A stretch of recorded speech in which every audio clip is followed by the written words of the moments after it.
am your host, Miss Marple. Welcome to my channel, Sherlock Midnight Echo. Remember, By 11:30 on the evening of the harvest fete, St. Mary Mead had become exactly what it always became after a village celebration. Tired, overfed, slightly damp and full of opinions. The lanterns were still glowing along the high street, although several had begun to swing in the September breeze. At the vicarage, 3 committee members were arguing over who had taken home the silver cake stand. At the Red Lion, the last of the fete volunteers were drinking cocoa fortified by something considerably stronger. And at Gossington Hall, where the fete had been held, every light had been extinguished except one. It was the bell that woke the village, not the church bell. That would have been ordinary. This was the old iron bell beside the servants' entrance at Gossington Hall, a bell which, according to local tradition, had not been used since the previous owner had died 20 years earlier. At 12 minutes past midnight, it rang once. Then again. Then a third time. Mrs. Clara Pritchard, who lived opposite the churchyard, sat bolt upright in bed. She listened. The bell rang a 4th time. After that there was silence. Mrs. Pritchard was not a woman who frightened easily. She had raised 3 sons, survived a husband with a fondness for racing, and once spent 6 weeks sharing a house with her sister-in-law. Nevertheless, she went downstairs and telephoned the police. By the time Inspector Daniel Harcourt arrived at Gossington Hall, the entire village appeared to have acquired an alibi for being awake. Lights were appearing in windows. Doors opened cautiously. Curtains twitched. And in the lane outside the hall, Miss Jane Marple stood beneath a black umbrella, looking neither frightened nor surprised. She had been staying with her old friend, Mrs. Lavinia Trent, for 3 days. Inspector Harcourt recognized her immediately. "Miss Marple," he said, "you really ought to be in bed." "So should everyone else," she replied mildly. He glanced toward the hall. "Did you hear the bell?" "Yes." "What did you make of it?" Miss Marple considered this. "It was rather insistent." The inspector smiled despite himself. "That is one way of putting it." Behind them, a young constable came hurrying down the gravel path. "Inspector." Something in his expression changed the atmosphere completely. Harcourt turned. "What is it?" "We've found Mr. Bellamy." "Where?" "In the library." "Alive?" The constable hesitated. "No, sir." For a moment nobody spoke. Then Miss Marple looked toward the dark upper windows of Gossington Hall. There was something peculiar about the house at night.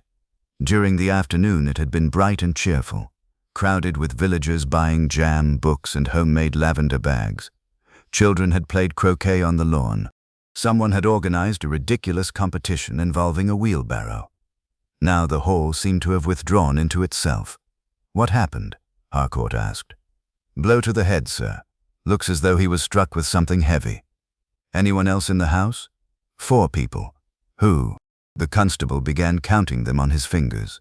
"Mrs. Bellamy, the victim's wife, their nephew, Edward, Miss Susan Vale, the secretary, and Mr. Arthur Priest, the gardener." Harcourt frowned. "Where were they?" "All claim they were asleep." "All 4? "Yes, sir." Miss Marple gave a tiny sigh. "How very unfortunate." The inspector looked at her. "For whom?" "For the person who is lying." Harcourt raised an eyebrow. "You think one of them is?" "Oh, almost certainly." "You've barely seen the house." "That is true." "And you've heard practically nothing." "That is also true." "Then how—" Miss Marple smiled apologetically. "I haven't said which one." The inspector looked at her for a long moment. Then he walked toward the hall. Miss Marple followed. The library door stood open. Inside, the lamps had been switched on, illuminating a room that looked almost absurdly peaceful. Books lined the walls. A fire had burned low in the grate. A half-finished glass of port stood on the desk. On the carpet beside the writing table lay George Bellamy. He was 63 years old, wealthy, widely disliked, and until that evening apparently in excellent health. A bronze paperweight, shaped like a horse, lay near his right hand. There was blood on the carpet. Inspector Harcourt moved closer. Miss Marple remained at the doorway. Her eyes traveled slowly around the room. The desk, the fireplace, the French windows, the bookcase, the clock, and finally the bell rope. It was visible through the open library window, hanging outside against the stone wall. Miss Marple's expression altered almost imperceptibly. Inspector? Yes? Was that bell rope used tonight? We assume so. I see. She looked at the rope again. How interesting. Harcourt followed her gaze. What? Nothing. She folded her umbrella. Nothing at all. At that moment, footsteps sounded in the corridor. A woman appeared. She was tall, elegantly dressed, and remarkably composed for someone whose husband had just been murdered. Inspector, she said. Harcourt turned. Mrs. Bellamy? Yes. Her eyes moved to the body. For 1 second, something like fear crossed her face. Then it vanished. I heard the bell, she said quietly. I thought George had rung it. Why would your husband ring the servant's bell at midnight? I don't know. Miss Marple looked at her. Perhaps, she said gently. He wanted someone to come. Mrs. Bellamy stared at her. No, she whispered. It was an odd answer. Not asterisk, I don't know. Not asterisk, perhaps. Asterisk. Simply, no. Miss Marple lowered her eyes. Outside, somewhere beyond the dark gardens, a dog began to bark, and from the village church, the clock struck 1. There was no bell from Gossington Hall this time, but Miss Marple was thinking about the 4 rings that had come before midnight. 4 rings. 4 people inside the house. And, she suspected, one very carefully constructed lie. She smiled faintly. Human nature, she had always thought, was remarkably repetitive. The difficulty was persuading people to realize it. Section 2. The village reacts. By breakfast, St. Mary Mead had acquired 6 versions of George Bellamy's murder. At the Bluebell Cafe, Mrs. Pritchard sat beneath the window with 3 other women. I always thought there was something wrong about that family, she said.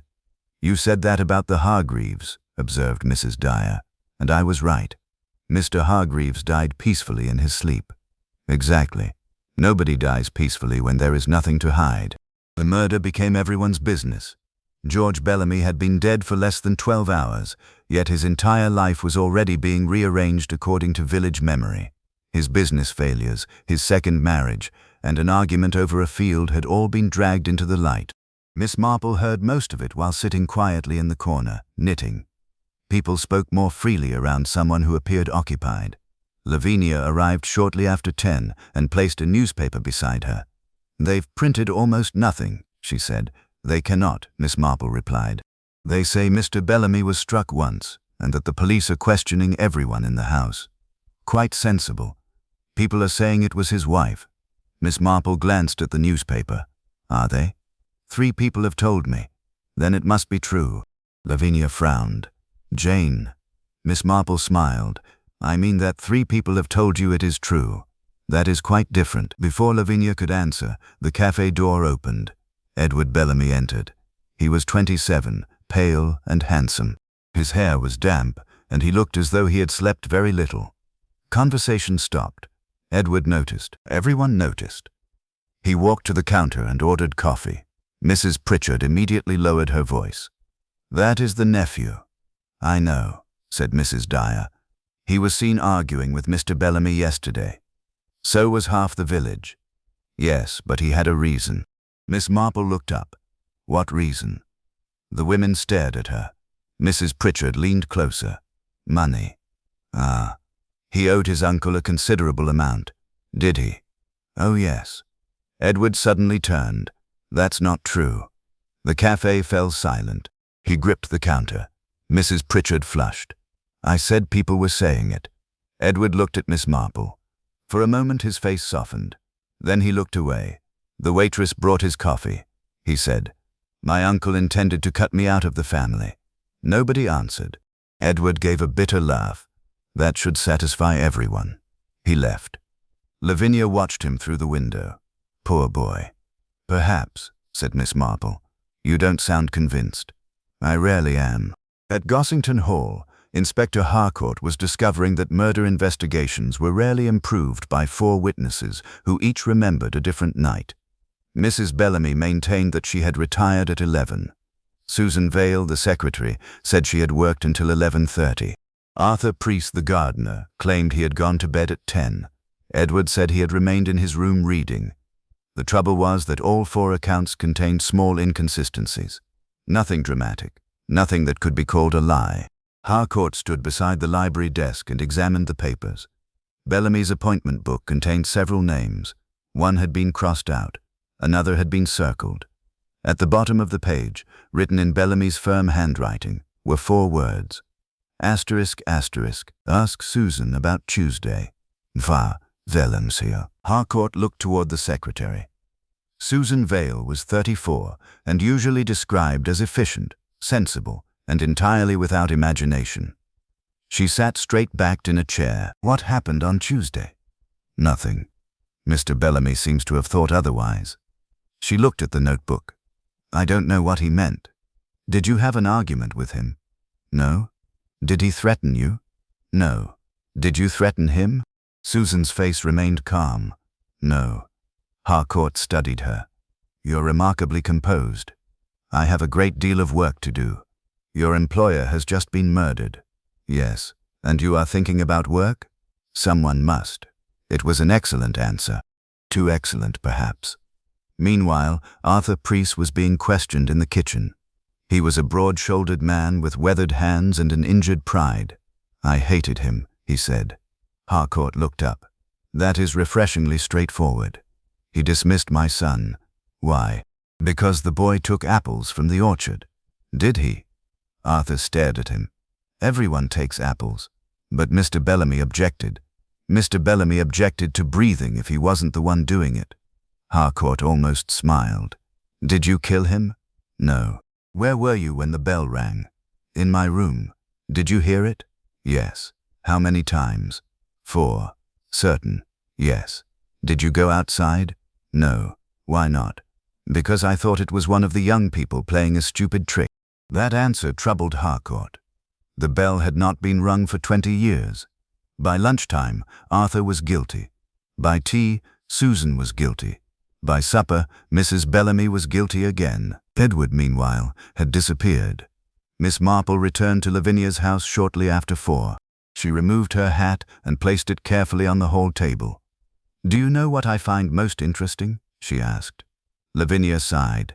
I'm afraid to ask. Nobody is talking about the bell. Everyone is talking about the bell. Oh yes. They are discussing who heard it and whether it could have been a signal.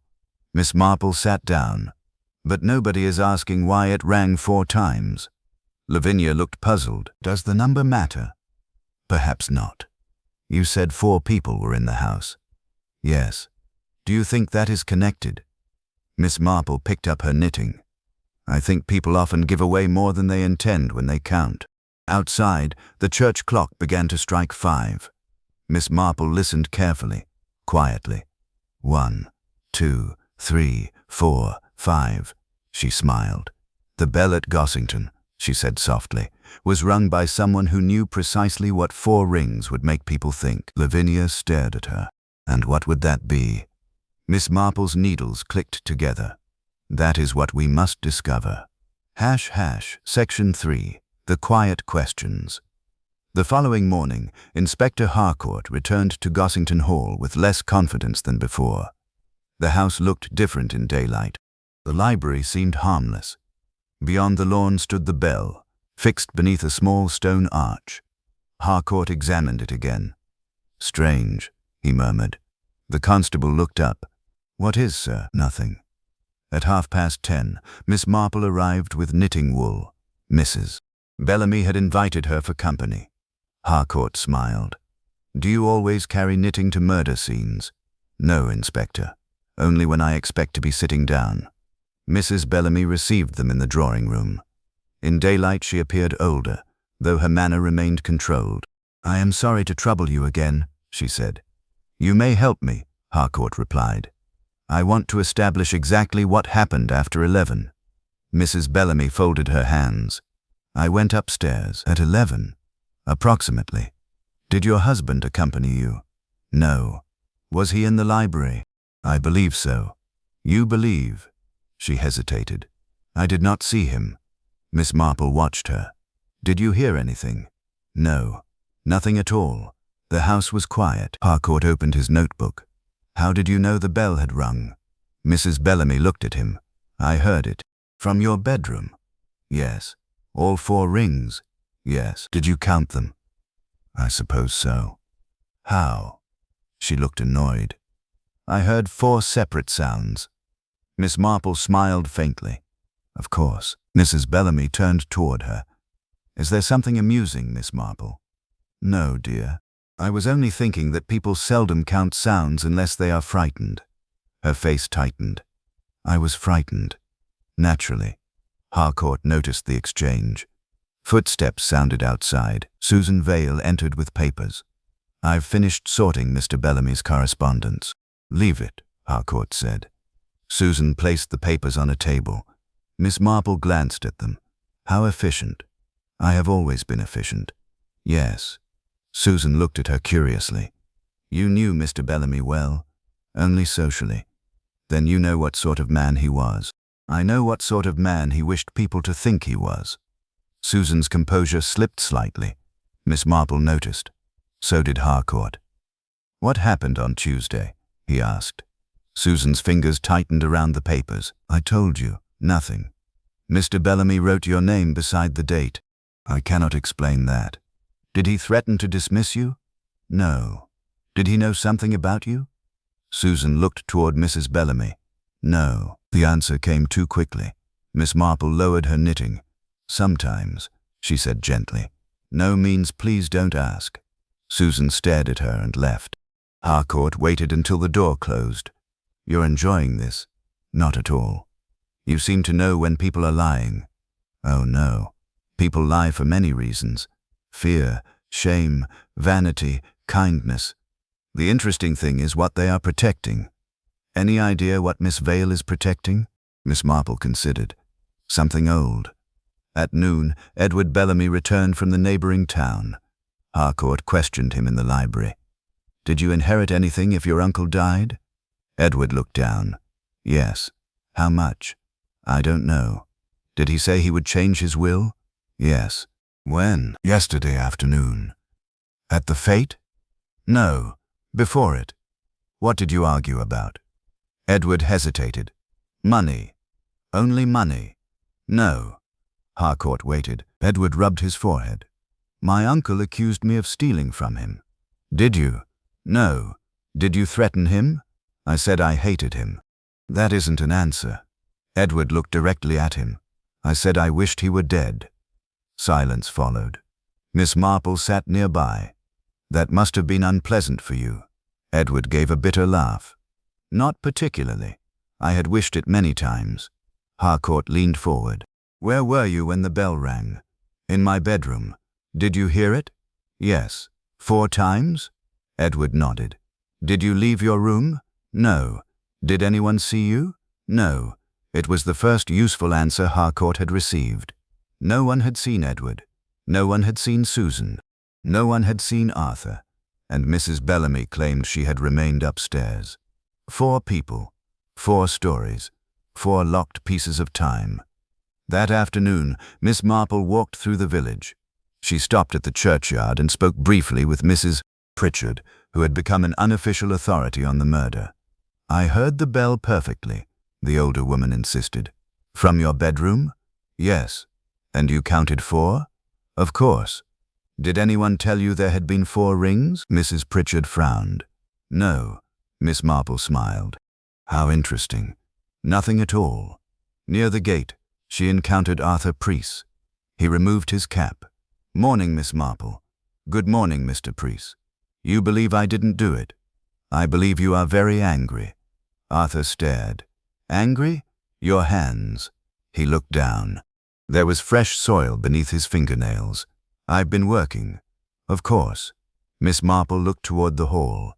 Mr. Preece, did you notice anything unusual at the fete yesterday? He hesitated. No. Nothing? Nothing worth mentioning. That is often the same thing. Arthur shifted. Then he said, I saw someone near the old bell. Miss Marple stopped. Who? I couldn't see. Man or woman? A woman. Are you certain? She wore a dark coat. When? Just before midnight. Did she ring the bell? I don't know. Then why mention her? Arthur looked toward the hall. Because she wasn't supposed to be there.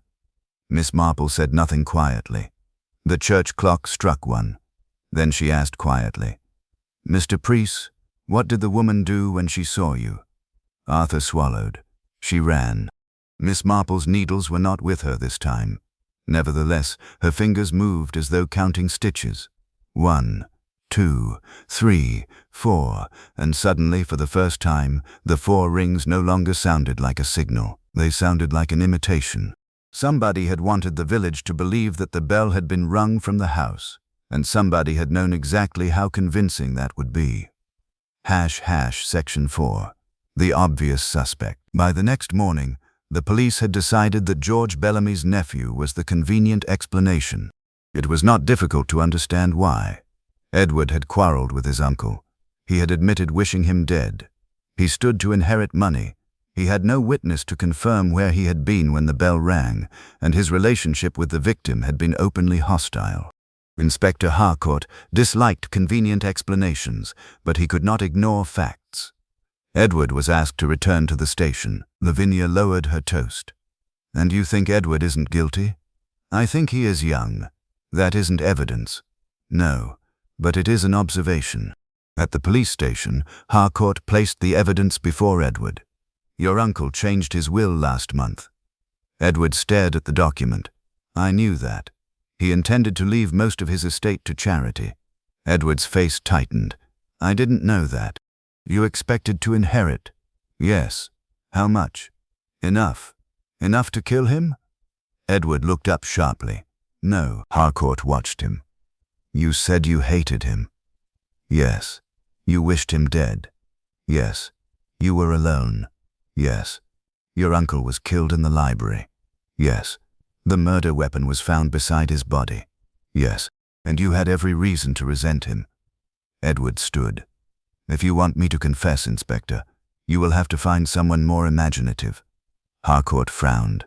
"Sit down." Edward did. "I didn't kill him." "Then tell me something useful." Edward remained silent for several seconds. Finally he said, "My uncle was frightened yesterday." "Of what?" "I don't know." "When did you notice?" "During the fete." "What happened?" Edward looked toward the window. "He kept watching the garden." "Why?" "I asked him. And he told me there was someone he couldn't afford to trust." Harcourt leaned forward. "Who?" "He wouldn't say." "Did he mention a name?" "No." "Did he seem frightened of you?" Edward laughed bitterly. "My uncle never feared me." "Why not?" "Because he thought I was harmless." That answer stayed with Harcourt. Meanwhile, Miss Marple had returned to Gossington Hall. She had been invited to help Mrs. Bellamy sort flowers left over from the fete. Mrs. Bellamy sat beside the window, removing dead leaves from roses. "You are very calm," Miss Marple said. "I have learned to be. After 20 years of marriage, one learns many things." Mrs. Bellamy looked at her. "Do you think my husband was a good man?" Miss Marple considered carefully. "I think he was a difficult man." "That is a polite answer." "Politeness is often useful." Mrs. Bellamy smiled without amusement. "George hurt many people." "Yes, perhaps someone finally decided to hurt him." Miss Marple continued arranging the flowers. "Perhaps." There was a pause. Then Mrs. Bellamy said, "You suspect me?" "No." You hesitated. "I was choosing my words." "You suspect everyone." "Only until I know them better." Mrs. Bellamy looked toward the garden. "I loved my husband." Miss Marple noticed that she did not say "I miss him." Later, Miss Marple wandered toward the servants' entrance. The old bell hung beneath its stone arch. A length of rope descended from it. She touched the rope lightly. Arthur Priest appeared behind her. "You shouldn't touch that." "Why not?" "Police orders." She withdrew her hand. "Did you examine it yesterday?" "Yes." "Was it wet?" Arthur frowned. "I don't remember." "Perhaps you should." He looked at her suspiciously. "Why?" "Because it rained shortly before midnight." "It did. And yet the rope is dry." Arthur stared at it. Miss Marple smiled. "Of course, it may have dried." Arthur touched the rope. "It's rough." "Yes, and dusty." "Indeed." He looked troubled. The bell rang. Yes, but someone may not have pulled this rope. Miss Marple said nothing. Arthur suddenly remembered something. There was another way. What way? A wire. Miss Marple turned. A wire. For the old bell. Years ago there was a wire running from the kitchen. Was it still connected? No, not that I know. Where did it go? Behind the wall. Miss Marple looked toward the house. She walked away. That evening, Harcourt visited her at Lavinia's cottage. "I have enough to charge Edward," he said. Miss Marple poured tea. "Do you?" He had motive, opportunity, and no alibi. Miss Marple considered the words. "They are three useful things. You make them sound insignificant. They are not insignificant. They are simply incomplete." Harcourt sighed. "What would satisfy you?" "I should like to know why the bell rang." "I've told you. Someone pulled it." "No." He stared. "What do you mean?" "I mean that someone wanted you to believe someone pulled it." Harcourt sat back. "The bell was heard." "Yes." 4 times. "Yes." "Mrs. Pritchard saw no one." "She heard something." "Arthur claims he saw a woman." "Perhaps." "Then what are you suggesting?" Miss Marple looked toward the window. "I think the murderer wanted the village to count." "Count?" 4 rings, 4 people in the house, 4 possible suspects. Harcourt was silent. "And Edward," Miss Marple continued, "is the 4th person only because everyone has decided he belongs in the house. What does that mean?" She smiled. "It means, Inspector, that the easiest suspect is sometimes the person who has been placed nearest the crime by somebody else." Harcourt rose. "You're saying Edward was framed?" "I am saying someone wished him to look guilty." "Who?" Miss Marple shook her head. "That is the question." At that precise moment, there came a knock at the cottage door. Lavinia opened it. A young constable stood outside, pale and breathless. "Inspector, there's been another incident at Gossington Hall." Harcourt turned.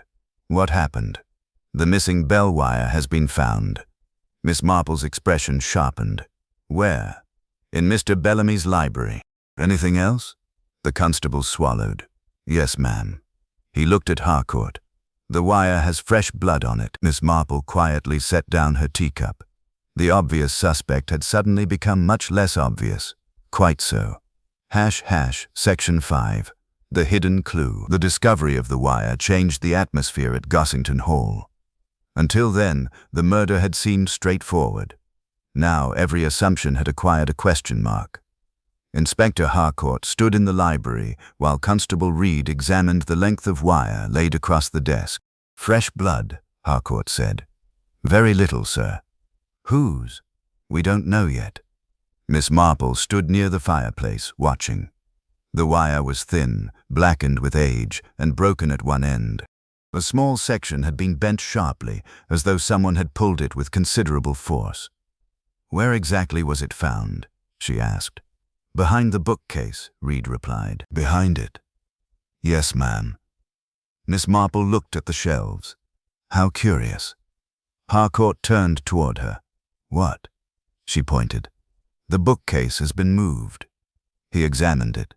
She was right. The carpet beneath one corner showed a pale rectangular mark. "Someone moved it recently," he said. "Or someone wanted us to think so," Miss Marple replied. Harcourt gave her a tired look. "You make everything complicated." "No, Inspector. People do that. I merely notice." Reed interrupted. "Sir, there's something else." He held up a small brass hook. It was attached to the wire. Harcourt took it. "What does it do?" "We don't know." Miss Marple leaned closer. "It would have been used to pull something. Like the bell?" "Perhaps." Harcourt stared at the wire. "So the murderer could have rung the bell from inside the library without going outside?" "Yes. And that gives someone an opportunity to create a false timeline." Miss Marple nodded. "Exactly."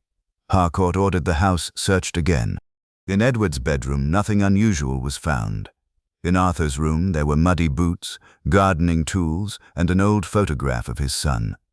In Susan Vale's room, the police discovered several letters tied with blue ribbon. Harcourt opened the first. Then he stopped. Miss Marple, standing in the doorway, noticed his expression. "What is it?" He handed her the letter. It was George Bellamy's. "Susan, you know perfectly well what happened that summer.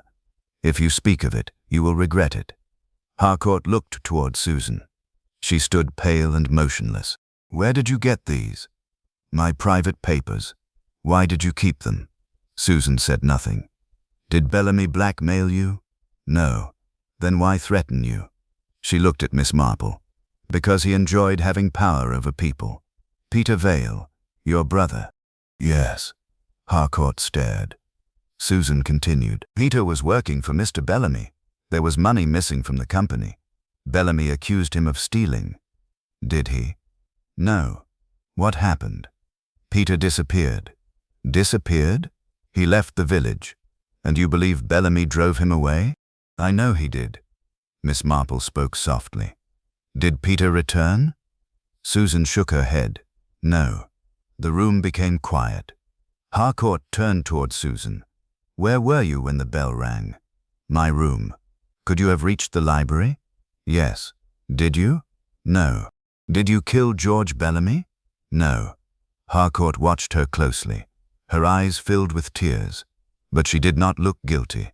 Miss Marple noticed something else. Susan's left hand was trembling. Her right was perfectly still. "May I ask you something?" Miss Marple said. Susan nodded. "Did Mr. Bellamy mention Peter recently?" Susan's face changed. "When?" "Yesterday." Susan swallowed. "He told me Peter was dead." Harcourt stiffened. "Did he say where?" "No." "Did he say when?" "No." "Did he tell you how he knew?" Susan shook her head. "He only said, 'Some ghosts are inconvenient.'" Miss Marple looked toward the window. Arthur Preece was standing outside. He raised a hand. Then he walked away. Harcourt followed him. "What was that about?" he asked. Arthur looked uncomfortable. "I remembered something." "What?" "Yesterday afternoon, before the fete, Mr. Bellamy asked me whether anyone had been using the garden path." "Why?" "I don't know." "Did you tell him?" "Yes." "Who uses it?" Arthur hesitated. "Someone from the village." "Who?" "I can't say." Arthur looked toward the hall. "Mrs. Bellamy." Harcourt frowned. "Why would she use it?" "I don't know." "Did you see her?" "Twice." "When?" "3 nights ago. And yesterday evening." "Where?" "Near the old greenhouse." Miss Marple looked at Arthur. "Was she alone?" "Yes." "Did she carry anything?" "A small case." "What sort?" "Metal." Miss Marple's eyes narrowed. "Like a medical case?" "Perhaps." Harcourt returned to the house. Mrs. Bellamy was in the drawing room. He asked about the greenhouse. She denied everything. "I never went there." Arthur's statement was repeated. Mrs. Bellamy's expression hardened. "He is mistaken." "Were you near the greenhouse 3 nights ago?" "No." "Yesterday?" "No." Miss Marple watched her. Then she noticed the woman's shoes. They were elegant black slippers. There was a trace of pale green paint on one heel. The greenhouse door had been painted green that morning. Miss Marple said nothing. Later, as the police searched the greenhouse, Harcourt found nothing except broken flower pots and an empty wooden shelf. But Miss Marple noticed the dust. There were 2 clean marks on it, one rectangular, one circular. Something had been removed. "Inspector," she said. He looked up. "Yes? What do you suppose was kept here?" "I haven't the faintest idea. Neither have I." She smiled. "But someone does." Returning home, Miss Marple stopped beside the garden gate. Across the road, a figure stood beneath a tree. A woman, watching her. The figure turned and disappeared into the darkness. Miss Marple did not call out. She simply watched the empty path. Then she murmured, "So that is why the bell had to ring." For the first time, she suspected the bell had not been intended to announce a murder. It had been intended to announce a meeting, and somebody had arrived too late. Section 6. Confrontations and Secrets. By Friday morning, Gossington Hall had become a house where every closed door seemed to contain a secret. Yet the murder remained stubbornly unexplained. George Bellamy had been struck shortly after midnight. The bell had rung 4 times. The wire had been discovered behind the bookcase, and somewhere in the house was a person who knew why. Miss Marple spent the morning in the village. She began at the post office, where Mr. Haynes was sorting letters. "Such a terrible business," he said. "Indeed. I always thought Mr. Bellamy was asking for trouble." "Did he receive any letters recently?" Mr. Haynes paused. "Several." "From whom?" "I couldn't say. One arrived 2 days ago without a stamp." "How peculiar." "It was delivered by hand." "Who brought it?" "A young man." "Did you recognize him?" "No." Miss Marple thanked him and left. At the butcher's shop, she heard something else. Mrs. Dyer had seen Susan Vale arguing with George Bellamy 3 weeks earlier. At the florist's, someone claimed Mrs. Bellamy had been crying in the greenhouse. At the bakery, another person insisted Edward had threatened his uncle in public. By noon, Miss Marple had collected 5 motives and 3 contradictory descriptions of the same argument. She was not surprised. People remembered events according to the feelings they had attached to them. At 2 o'clock, Harcourt came to Lavinia's cottage. "We found the metal case," he said. "Where?" "In Mrs. Bellamy's wardrobe." Miss Marple looked up. "Was it locked?" "Yes." "What was inside?" "Old photographs, a key, and a newspaper cutting." "About Peter Vale?" Harcourt nodded. The cutting described Peter's disappearance 12 years earlier. Miss Marple read it carefully. "Was Peter ever declared dead?" "No." Harcourt placed another photograph on the table. It showed George Bellamy standing beside a younger man. The younger man had his back partly turned. "Who is that?" Miss Marple asked. "That's what we're trying to discover." Lavinia leaned over. "I've seen him." Both turned. Harcourt stared. "You're certain?" "Not completely." Miss Marple examined the photograph again. "Lavinia, dear, where did you see him?" "Near the orchard." "Was he alone?" "No." "Who was with him?" Lavinia hesitated. "Mrs. Bellamy." Silence followed. Harcourt immediately stood. "Why didn't you mention this before?" "I thought it was unimportant." Miss Marple gave her a gentle look. Things often become important later. At Gossington Hall, Mrs. Bellamy was confronted. "You know Peter Vale," Harcourt said. She did not deny it. "Yes." "How?" "He worked for my husband."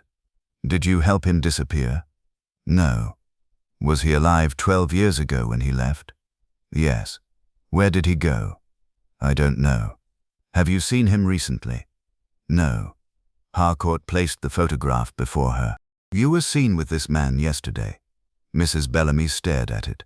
"That is not Peter." "Who is he?" "I don't know."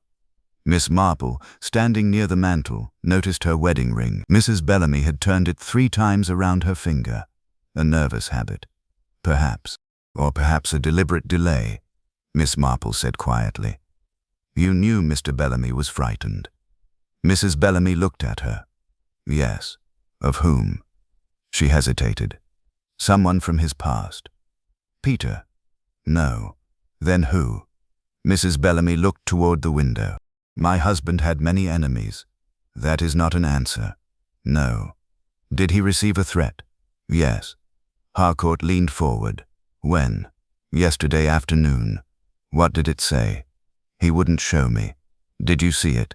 "Only the envelope." "What was unusual about it?" She looked at Miss Marple. "It was sealed with black wax." Miss Marple's expression changed. "Did Mr. Bellamy keep it?" "No." "What did he do?" "He burned it." "Where?" "In the library." Harcourt glanced toward the fireplace. The ashes had already been removed. "Who cleaned the fireplace?" "Arthur." Miss Marple looked toward Harcourt. "Then perhaps Mr. Preece found something." They located Arthur in the potting shed. Harcourt asked about the letter. Arthur denied seeing anything. Miss Marple watched him. "Mr. Preece, you are not a good liar." Arthur looked offended. "I never claimed to be." "Exactly." He sighed. "I found a piece of black wax." "Where?" "In the grate." "Did you keep it?" "Yes." He produced a small envelope from his pocket. Inside was a fragment of black wax. A symbol had been pressed into it. A bell. Harcourt stared. Where did you get this? From the fire. Miss Marple took the fragment. She turned it carefully. This is not a family seal. What is it? Harcourt asked. She looked thoughtful. I don't know. Arthur suddenly spoke. I do. Both turned. My father used to have one. Your father? Yes. Arthur swallowed. He belonged to a group of men in the village. What group? Arthur looked toward the hall. The Bell Society. Harcourt frowned. Never heard of it. Most people haven't. Miss Marple's eyes narrowed. What did they do? Arthur lowered his voice. They met secretly. When? After midnight. The room seemed suddenly colder. And the bell? Miss Marple asked. Arthur nodded. It was their signal. Miss Marple looked at the black wax again. 4 rings. A hidden wire. A secret society. A murdered man. Yet one detail bothered her. The Bell Society had used the bell 20 years earlier. George Bellamy had known about it. So had Arthur's father. But why had someone revived an old signal on the night of the murder? Miss Marple slipped the wax into Harcourt's evidence envelope. Inspector, she said softly, I think we have been looking at the bell as though it belonged to the murderer. Harcourt waited. What if it belonged to the victim? Before he could answer, a scream came from the garden. They rushed outside. Susan Vale stood beside the greenhouse. In her hand was a photograph. Her face was white. He's alive, she whispered. Who? Harcourt demanded. Susan looked at Miss Marple. Peter. She pointed toward the orchard. Someone had left fresh footprints in the wet earth. They led away from the hall, but none led toward it. Section 7. The 4th ring. The footprints disappeared at the edge of the orchard, where the grass grew long and the trees crowded together. Inspector Harcourt followed them with Constable Reed, while Miss Marple remained beside Susan Vale. Peter, Susan whispered again. Miss Marple looked at the photograph in her hand. It showed a man standing beside a railway carriage, his face unmistakably similar to the younger figure in Bellamy's photograph. When was this taken? She asked. 3 days ago, Susan replied. It was posted through my door. By whom? I don't know. Was there a message? Susan turned the photograph over. 4 words had been written across the back. Asterisk, asterisk. He remembers everything now. Harcourt returned from the orchard. Nothing, he said. Whoever left those prints knew exactly where the ground was soft and where it wasn't. Miss Marple smiled. How considerate. Harcourt sighed. You've discovered something, only that our visitor wanted us to follow him. But he left no usable trail. Then perhaps the trail was never meant for you. Susan looked frightened. Who was it meant for? Miss Marple looked at her. I suspect you. That afternoon, the village was buzzing again. Peter Vale had become the center of every conversation, although nobody had actually seen him. Some believed he had returned to murder Bellamy. Others insisted he had returned to expose a crime. Mrs. Pritchard announced that Peter had always been a dangerous sort. He vanished 12 years ago, Lavinia protested. Exactly, Mrs. Pritchard replied. Normal people don't vanish. Miss Marple, sitting beside her, said nothing. She had noticed that the people who knew Peter best were strangely reluctant to discuss him. That was usually significant. At 4 o'clock, Harcourt questioned Susan again. You said Peter disappeared because Bellamy accused him of theft. Yes. Could he have stolen the money? No. How do you know? Because I found the missing accounts. Where? Susan hesitated. In Bellamy's study. Why didn't you tell me? Because George threatened me. With what? He said if I spoke, he would destroy Peter's reputation. He had already disappeared. I thought he could still find him. Harcourt leaned forward. What did the accounts prove? Susan closed her eyes. That Bellamy had stolen the money himself. The inspector stared. From his own company. Yes. Why? To pay a debt. What debt? Susan shook her head. I don't know. Miss Marple spoke quietly. Was the debt connected with the Bell Society? Susan looked startled. How do you know about that? Arthur Priest told us. Susan lowered her gaze. Then you know more than I expected. What did the society do? Nothing illegal, as far as I know. That is not what I asked. Susan hesitated. They collected money. For what? Charity. Harcourt frowned. Charity. Yes. And Bellamy stole it. I believe so. A silence followed. Then Susan added, but Peter discovered something else. What? He discovered that one of the society members was secretly receiving the money. Who? Susan looked toward the door. I don't know. Miss Marple noticed the fear in her eyes. Someone you know, she said. Susan whispered. Someone everyone trusts. At 5, Mrs. Bellamy requested to see Miss Marple alone.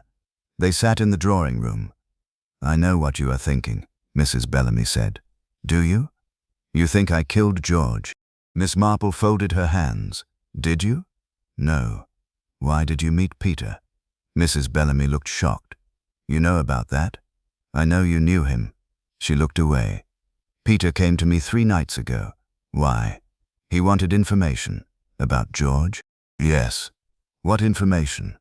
Mrs. Bellamy's voice dropped. He wanted to know who had betrayed him. Did he tell you? No. Then why were you frightened? Because I knew. Miss Marple waited. Finally, Mrs. Bellamy said, the person Peter was looking for was George's closest friend. Who? She shook her head. I cannot. Cannot or will not? Both. Miss Marple studied her carefully. You are protecting someone. Yes. Because you love them? Mrs. Bellamy began to cry. No. Because you fear them? She nodded. Miss Marple did not press her. Instead, she looked at the mantel clock. It was 7 minutes slow. She remembered seeing it that way 2 days earlier. Mrs. Bellamy, did your husband keep the clock accurate? Always. Then why is it slow? I don't know. Miss Marple stood. Thank you. Outside, Harcourt was waiting. She told you something. She told me enough. Who is the closest friend? I don't know. Harcourt looked exasperated. Then what do you know? That the clock is wrong. He stared at her. That's your breakthrough? No, it is a warning. To whom? To us. That night, Miss Marple returned to Gossington Hall. The house was quiet. The library remained sealed. She stood before the mantel clock. Its hands showed 11 minutes past 9. She touched the glass. Then she noticed a tiny scratch beneath the clock. Someone had recently removed it from the wall. Behind it was a narrow envelope. Miss Marple opened it. Inside was a single sheet of paper. Asterisk, asterisk. The 4th ring was never meant to be heard. She read it twice. Then she smiled. Ah, she murmured. A floorboard creaked behind her. She turned. Nobody was there, but on the library carpet lay a fresh gardenia. Miss Marple picked it up. Mrs. Bellamy wore gardenias. So did Susan Vale. And yesterday, at the fete, Miss Marple had seen one pinned to the coat of another person entirely. She suddenly understood why the killer had chosen the bell. Not to create an alibi, to create 4 of them. The house had not contained 4 suspects. It had contained one secret wearing 4 different faces, and somewhere nearby, the person responsible was listening. Before leaving, she replaced the envelope exactly where she had found it. She did not tell Harcourt. Not yet. A murderer who believed a secret safe could be observed. A murderer who knew the secret had been discovered would become desperate, and desperate people made mistakes. Miss Marple had learned that long ago. Section 8. The person he trusted. The gardenia was still warm from the hand that had placed it there. Miss Marple noticed this because the stem had not yet begun to wilt. It was a tiny observation, hardly worthy of report. But she had learned that murders were often solved by things nobody considered worth reporting. She left the library without making a sound. Outside, the moon had disappeared behind clouds. Gossington Hall stood dark and silent, its windows reflecting nothing but the occasional movement of branches. At the garden gate, Miss Marple stopped. Someone was watching her. She did not turn immediately. Instead, she adjusted her shawl and said, quite naturally, "It is a chilly evening." There was no answer. Then a twig snapped. Miss Marple turned. The garden was empty. The following morning, Inspector Harcourt received news that Arthur Preece had disappeared. Harcourt stared at the constable. Disappeared? Yes, sir. His cottage was unlocked, his coat was gone, but his boots were still there. Any sign of violence? None. Harcourt looked toward the window. Find him. At Lavinia's cottage, Miss Marple was drinking tea when Harcourt arrived. Arthur has vanished, he said. How inconvenient. He may be the killer. I believe almost everyone is capable of murder under the right circumstances. Then what makes you doubtful? Miss Marple placed her cup down. Arthur left his boots. Harcourt stared. So, Mr. Priest works outdoors. If he intended to disappear, he would not leave the boots he uses every day, unless he was taken. Exactly. Harcourt sat down. You think he was abducted? I think someone wanted us to think he disappeared. At that moment, Lavinia entered carrying an envelope. This came for Jane. Miss Marple opened it. Inside was another photograph. This one showed 4 people standing outside a small building. George Bellamy was there. Mrs. Bellamy stood beside him. Arthur Priest was younger, but unmistakable. The 4th person was partly hidden. On the back were 6 words. Ask who owned the old clock. Harcourt read the message twice. The clock? Miss Marple nodded. The clock in the library. Bellamy's? Yes. Why would that matter? Because it was slow. Harcourt looked puzzled. 11 minutes, precisely. Perhaps it simply stopped. No, it was deliberately altered. They returned to Gossington Hall. The clock was examined. Behind its wooden casing, Harcourt found a tiny brass mechanism connected to an old wire. Miss Marple smiled. The bell. Harcourt stared. The clock triggered it? Not exactly. She pointed to the mechanism.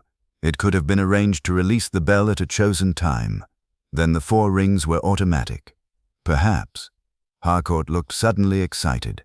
Then nobody needed to be near the bell. Correct. And that means the witness who claimed to see someone ringing it was lying. Or mistaken. Arthur said he saw a woman. Yes. Who? Miss Marple looked toward the doorway. Ask Mrs. Pritchard. They returned to the village. Mrs. Pritchard was delighted to receive them. I knew the police would come eventually. Did you know anyone was near the bell? No. Did you see anyone? She hesitated. Only a woman. Who? I couldn't see her face. What was she wearing? A dark coat. Anything else? A gardenia. Miss Marple exchanged a glance with Harcourt. Did you see the flower clearly? Yes. Was it pinned to her coat? Mrs. Pritchard frowned. No. Where was it? In her hand. That changed everything. Back at the hall, Miss Marple asked to see Mrs. Bellamy. The widow entered wearing a plain grey dress. Mrs. Bellamy, Miss Marple said. Where did you get the gardenias for the fete? I ordered them from the florist. How many? 12. And what did you do with them? Most were used for decoration. Most? Yes. Who received the others? Mrs. Bellamy hesitated. I gave one to Susan. Anyone else? No. Miss Marple smiled. Then why was a gardenia found in the library? Mrs. Bellamy's face went white. I don't know. Did George wear one? No. Did you? No. Did Susan? No. Then someone brought it there deliberately. Mrs. Bellamy said nothing. Harcourt stepped forward. Where were you last night? At home. Alone? Yes. Miss Marple looked at her. Did George have a second set of keys? Mrs. Bellamy stared. Yes. Where are they? In his desk. Were they there after the murder? I don't know. Harcourt searched the desk. The keys were missing. A few minutes later, they found them inside the greenhouse. Beside them lay a torn piece of black cloth. Miss Marple touched neither. She carefully examined the torn edge. It was cut, she said. Harcourt looked closer. With scissors. Yes. Could belong to anyone. Not quite. She pointed to a faint thread caught in the key ring. It is silk. Harcourt frowned. Whose coat is silk? Miss Marple looked toward the hall. Mrs. Bellamy's. The widow had been wearing silk sleeves on the night of the murder. But before Harcourt could confront her, Susan Vale appeared at the doorway. I know where Peter is, she said. Everyone turned. Susan's face was pale. He is not hiding. Where is he? Harcourt demanded. In the old chapel. The chapel? Susan nodded. He has been there since yesterday. Why? Because he was afraid. Of whom? Susan looked at Miss Marple. Of the person who killed George. Miss Marple remained still. Then take us to him. The old chapel stood beyond the cemetery, abandoned for years. Inside, they found Peter Vale sitting beside the altar. He looked older than his photograph, but his eyes were clear. Harcourt approached. Did you kill George Bellamy? Peter shook his head. No. Did you see him that night? Yes. Miss Marple watched him. What time? 11:45. And what happened? Peter looked toward the chapel door. I warned him. About what? He swallowed. About the person he had trusted most. Miss Marple's expression became thoughtful. Who? Peter answered quietly. His wife. Section 9. Miss Marple's final test. Peter Vale's words seemed to settle over the little chapel like dust. His wife. Inspector Harcourt stared at him. Are you accusing Mrs. Bellamy of murder? Peter shook his head. No. Harcourt frowned. You have just said she was the person George trusted most. Yes. And you warned him about her. Yes. Then what exactly are you saying? Peter looked at Miss Marple. She knew what George had done, but she wasn't the one who killed him. Miss Marple smiled. That is a very important distinction. Harcourt looked irritated. You might have mentioned it before. Peter lowered his eyes. I was afraid. Of Mrs. Bellamy. No. Then who? Peter hesitated. The person who has been using her.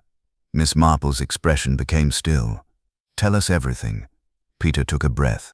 12 years ago, George discovered that money collected by the Bell Society was disappearing. He accused me because I handled the accounts. I had not stolen anything. Someone else had. Who? I never discovered the name, but you suspected someone. Yes. Who? Peter looked toward the chapel window. George's closest friend. Harcourt sighed. We've heard that phrase before. Peter continued. George believed the thief was his friend, but he couldn't prove it. The friend knew that George was investigating. He arranged for me to appear guilty. Susan stepped forward. You told me George knew. Peter nodded. He knew I was innocent. Then why did he let you disappear? Because he was threatened. By whom? Peter looked at Miss Marple. By the same person who eventually killed him. The inspector rubbed his forehead. Name the person. I can't. Why? Because I never saw the face, Miss Marple interrupted gently. But you saw something. Peter looked surprised. How did you know? You have described the absence of a face 3 times. People do not usually repeat what they failed to see unless what they did see was memorable. Peter thought. A ring. What kind? Silver, with a little black stone. Harcourt immediately wrote it down. Anything else? A smell. Perfume? No. Tobacco. Miss Marple's eyes narrowed. Pipe tobacco. Peter nodded. Very strong. Harcourt stood. We'll check everyone. Miss Marple shook her head. Not yet. He stared. Why not? Because the person we seek knows we are close. Then we should arrest Mrs. Bellamy. No. Why? Because Mrs. Bellamy is frightened. That proves nothing. No. But fear has a direction. Peter looked at Miss Marple. What do you mean? People rarely fear everyone equally. They fear one person and behave differently around everyone else. Back at Gossington Hall, Miss Marple requested that Harcourt bring the 4 principal suspects together.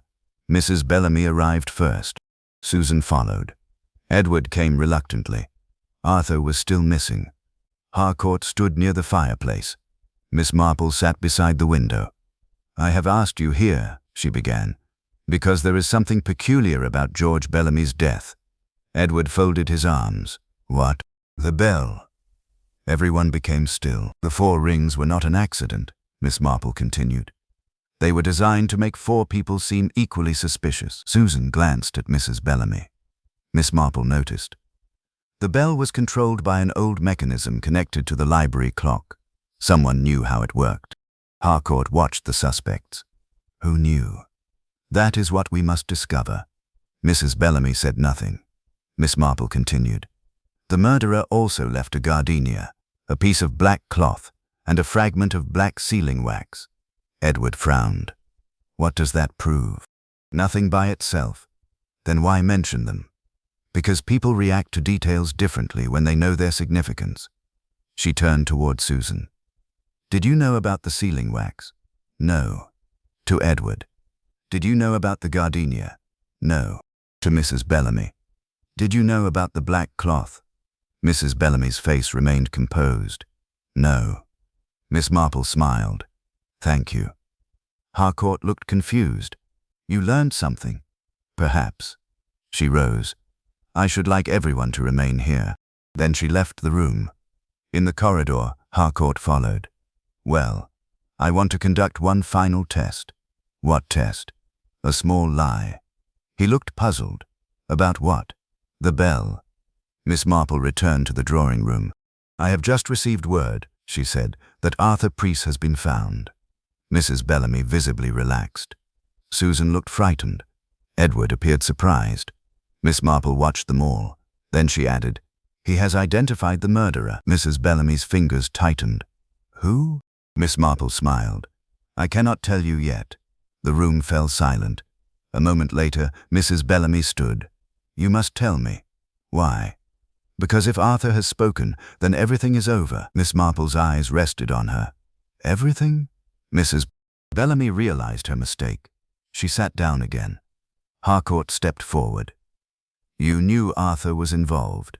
No. You knew he had been found? I assumed. But I never said where he was found. Mrs. Bellamy looked at Miss Marple. You tricked me. Only slightly. Mrs. Bellamy began to cry. I didn't kill George. Miss Marple nodded. I believe you. Harcourt stared. Then why did she react? Because she knows who did. Mrs. Bellamy whispered one name. The name was not Susan. It was not Edward. It was not Peter. And it was not Arthur. Miss Marple looked toward the doorway. The person standing there had heard every word. He was smiling. Then the lights went out. Miss Marple did not move. In the darkness, someone breathed sharply. Then came the scrape of a chair. Harcourt reached for his torch, but before he could switch it on, Miss Marple spoke. Please don't move. Nobody moved. A match flared. Miss Marple saw a silver ring, a black stone, and a faint thread of smoke curling from a coat pocket.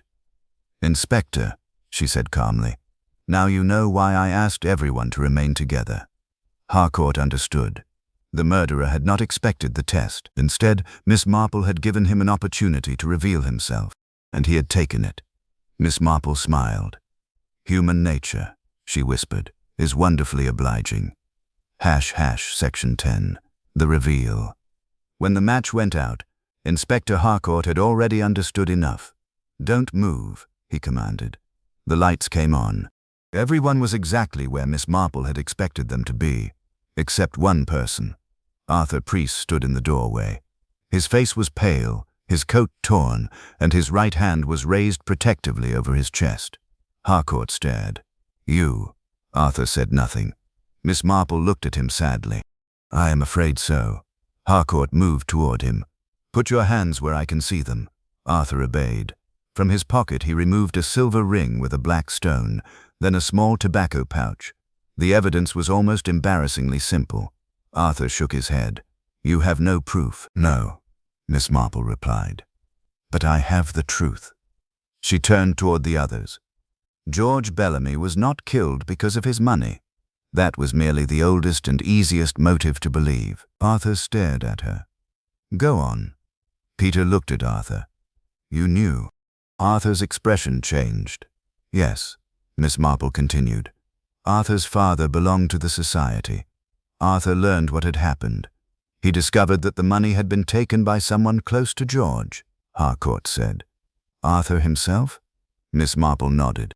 He had access to the accounts, the gardens, the house, and the old bell mechanism. Arthur laughed bitterly. Very clever. No, said Miss Marple. Quite ordinary. She turned to him. You hated George because he discovered the theft, but he did not expose you. Instead, he used your secret to control you. Arthur's jaw tightened. He ruined my family. Yes. He destroyed my father. Yes. He made Peter disappear. Yes. So you understand. I understand why you hated him. I do not understand why you chose that particular night. Arthur said nothing. Miss Marple answered herself. Because George had finally decided to tell the truth. Mrs. Bellamy opened her eyes. He was going to confess, she whispered. Yes, said Miss Marple. Harcourt looked at her. How do you know? Because Mrs. Bellamy told me without telling me. The widow looked down. George intended to reveal everything at the fete. He had prepared papers. Susan stepped forward. The accounts. Exactly. On the night of the fete, Arthur entered the library. George confronted him. They argued. Arthur struck him with the bronze paperweight. Then he staged the rest. The bell, Harcourt said.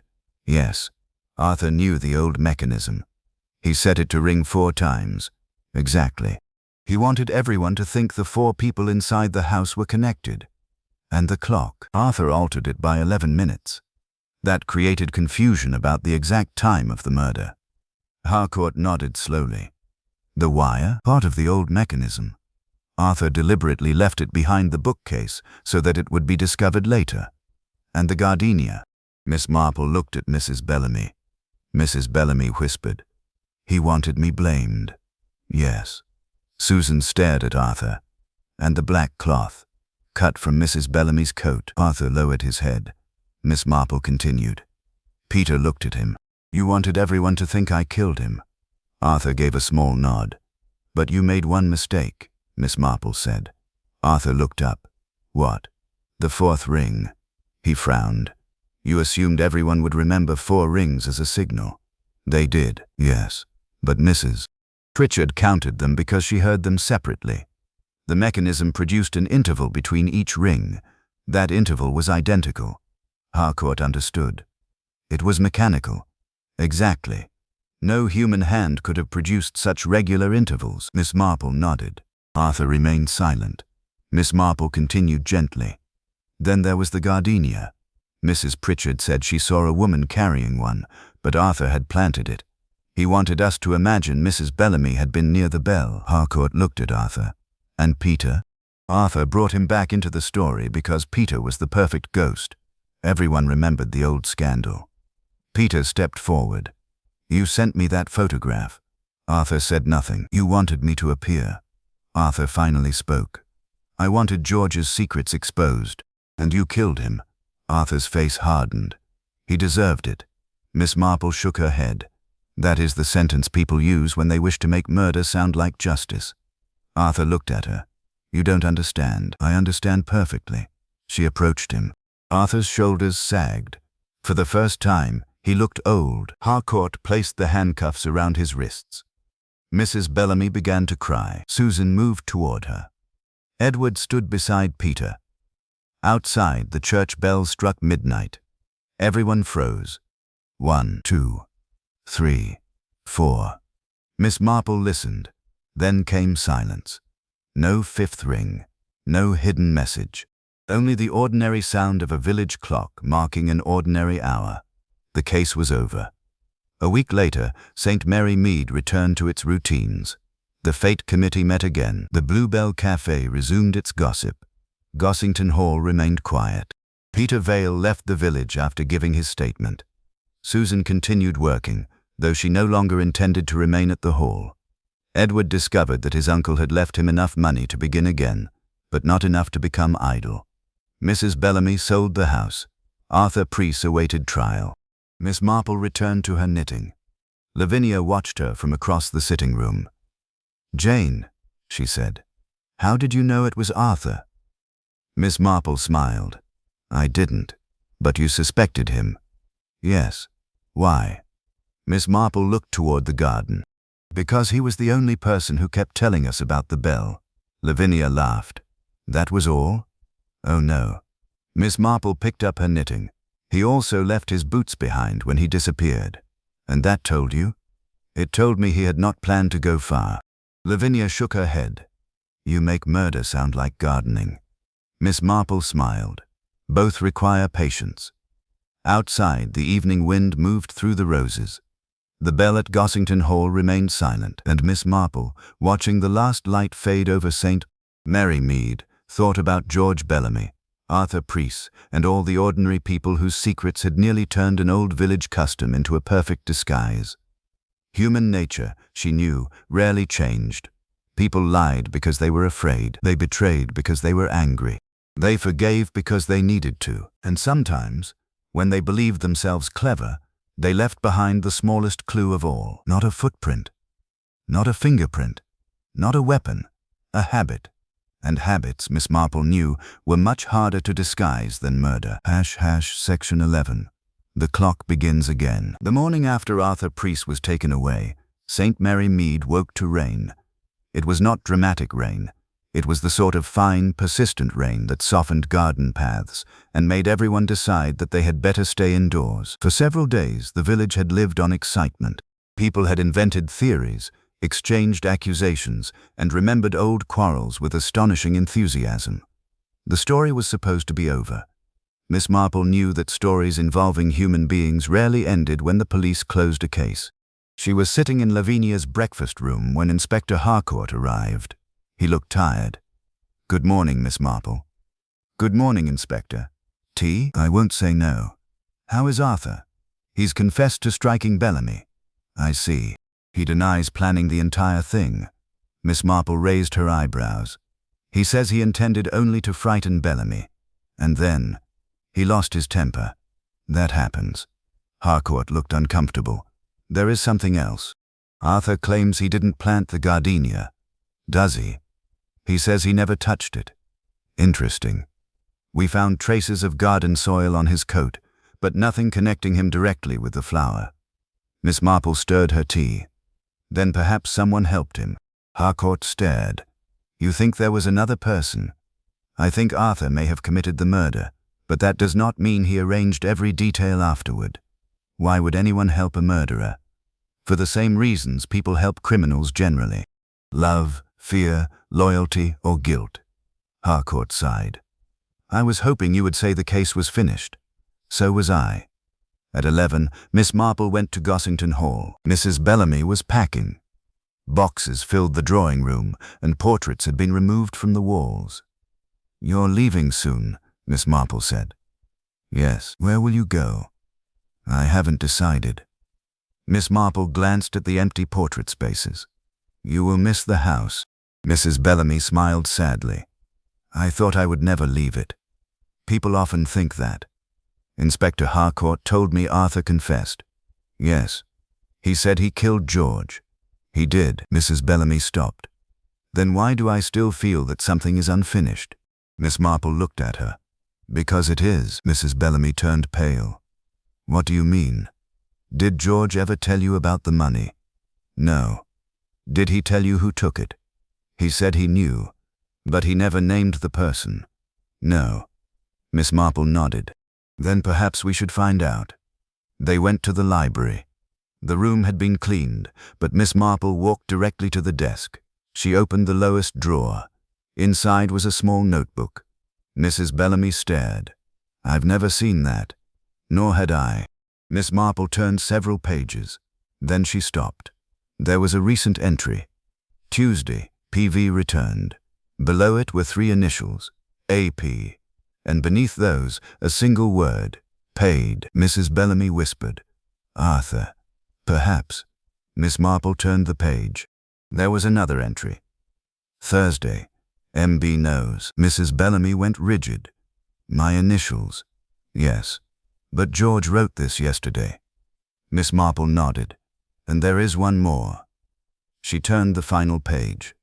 The last entry had been written on the afternoon of the murder. "If anything happens, trust no one." Mrs. Bellamy covered her mouth. "George knew." "Yes." "He knew someone was coming." "Yes." "Then why didn't he tell me?" "Perhaps he did not trust you." Mrs. Bellamy sat down. "I loved him. I know. Even after everything. That is why people are complicated." Miss Marple closed the notebook. "Mrs. Bellamy, what did George keep in the old clock?" She looked startled. "Nothing." "Are you certain?" "Yes." Miss Marple smiled. Then let us look. They returned to the library clock. Harcourt arrived moments later, summoned by Miss Marple. The back panel was removed. Inside was a narrow compartment. There was no money, no weapon, only a letter. The envelope was addressed to Miss Marple. Harcourt stared. How did he know you would find it? He didn't. Miss Marple opened it. George Bellamy's handwriting was unmistakable. Miss Marple, if you are reading this, then I am dead. I have spent 12 years believing that keeping quiet would protect the people around me. I was wrong. Silence protects the guilty more often than the innocent. Arthur Priest stole the money, but he did not act alone. The person who helped him was someone I trusted completely. I discovered the truth only recently. The next line had been underlined. The person is not my wife, Miss Marple read on. I cannot name them here. They know where I keep the evidence. If I confront them, they may destroy it. Therefore, I have hidden the evidence where the person will never look. Below that was one final sentence. The bell was never the warning. The clock was. Miss Marple looked up. The clock. Harcourt frowned. What does that mean? She smiled. It means Arthur may have been the hand that struck George, Inspector. She closed the letter. But someone else may have been winding the clock. Who? Miss Marple looked at Mrs. Bellamy. I don't know yet. Because the first mystery had ended. The second had just begun. For a moment, nobody spoke. Rain tapped against the windows with the persistence of fingers seeking admission. Miss Marple looked at the clock and thought of all the people who had trusted it without question. A clock told the time, yet, in the hands of the right person, time could become an accomplice. She had always found that dangerous. That evening, as Miss Marple returned to Lavinia's cottage, she found a small parcel waiting on the doorstep. There was no name. Inside was a silver key. Attached to it was a scrap of paper. You should have left the clock alone. Miss Marple read the message twice. Then she smiled very gently. My dear, she murmured, now we are getting somewhere. The rain continued falling over St. Mary Mead, and from Gossington Hall came one faint sound. Not 4 rings. Not 3. Only 1. The clock had begun again. # section 12. The clock begins again. At precisely 7 o'clock the next morning, Miss Marple heard the church clock strike. She counted carefully. 7. Nothing unusual. Yet she remained beside the breakfast table long after the final stroke had faded. Lavinia noticed. You are worried. Not worried, dear. Interested. That is usually worse. Miss Marple smiled. On the table lay the silver key found in the parcel. It was small, old-fashioned, and slightly tarnished. There was no mark upon it except a tiny engraved bell. Inspector Harcourt arrived at 8. He had spent the night questioning Arthur Priest again. Arthur admits everything now, he said. Everything. He struck Bellamy. He arranged the bell mechanism. He altered the clock. He planted the false evidence. Miss Marple looked at the key. And the gardenia. He says Mrs. Dyer planted it. Mrs. Dyer? No. He says she did not. He claims someone else gave it to him. Who? He refuses to say. Miss Marple sighed. Then the first mystery is solved, but not the second. Harcourt looked annoyed. You still believe someone helped him? I believe George Bellamy believed so. She handed him the letter. Harcourt read it slowly. The person is not my wife, he said. Precisely. Then who? Miss Marple pointed to the final sentence. The clock was the warning. Harcourt looked at her. Could the key fit the clock? There is only one sensible way to discover that. They returned to Gossington Hall.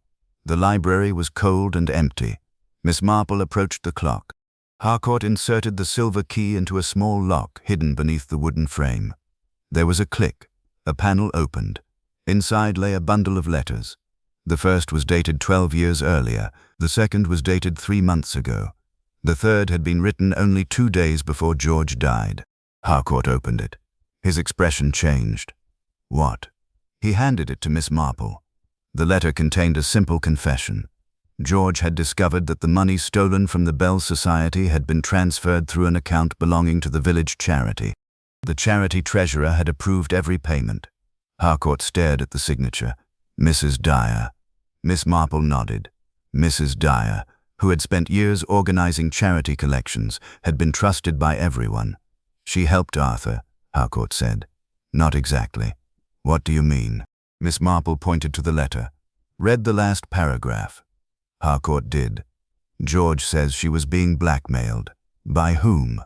Miss Marple turned the page. The answer was there. Her husband. Harcourt frowned. Mr. Dyer has been dead for 6 years. Yes. Then how could he have blackmailed her? He couldn't. Miss Marple looked thoughtful. But someone could have used his name. They returned to the village. Mrs. Dyer was sitting in the Bluebell Cafe.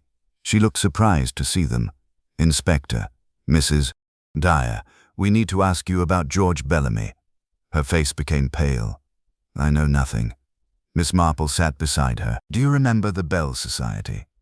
Mrs. Dyer froze. Yes. Did you handle its money? Yes. Did you steal it? No. Did Arthur Preece? Mrs. Dyer shook her head. No. Then who did? She looked toward the window. George. Harcourt stiffened. George stole his own money. Not exactly. She lowered her voice. He took it to pay someone. Who? Peter Vale. Silence. Miss Marple understood. Peter had not disappeared because of stolen money. He had disappeared because George had paid him to remain silent. What was Peter silent about? Harcourt asked. Mrs. Dyer closed her eyes. The truth about Arthur. Miss Marple leaned closer. Arthur was innocent of the original theft. Harcourt stared. Then why did he kill George? Because George framed him. Mrs. Dyer began to cry. Miss Marple understood the entire pattern. George had stolen the charity money to pay Peter. When Peter threatened to reveal the truth, George blamed him. Arthur discovered the deception and confronted George years later. George threatened Arthur. Arthur retaliated, but someone else had helped them both. Mrs. Bellamy, Miss Marple said quietly, knew about the money. Mrs. Dyer nodded. She knew everything. And she protected George? Yes. Why? Because she loved him. Miss Marple looked down. Poor woman. Then she noticed something. Mrs. Dyer was wearing a silver ring with a black stone, the same ring Peter had described. Harcourt saw it too. Mrs. Dyer. She looked at him. For several seconds, she said nothing. Then she removed the ring. I found it in my husband's things. Miss Marple smiled sadly. No, you found it in George Bellamy's study. Mrs. Dyer's eyes filled with tears. Yes. After the murder. Yes. Why did you take it? Because George gave it to me. When? The afternoon he died. Why? He said if anything happened, I was to give it to you. Miss Marple looked surprised. To me? Yes. Mrs. Dyer reached into her handbag. She produced another envelope. This was hidden inside the ring box. Miss Marple opened it. Inside was a final note. My dear Miss Marple, if you have reached this point, you have understood what I could not explain. Arthur struck me, but he was not the danger I feared. The danger was the person who believed she was protecting him. Do not punish her. She acted from loyalty, not hatred. The bell was my warning. The clock was hers. Forgive her if you can. Miss Marple folded the letter. Harcourt looked toward Mrs. Dyer. So she helped Arthur. Mrs. Dyer nodded. She changed the clock mechanism after he told me what he had done. I wanted to make the murder look like something planned by several people. And the gardenia. I left it. The black cloth. Mrs. Bellamy's coat had been hanging in the hall. I cut it. And the bell.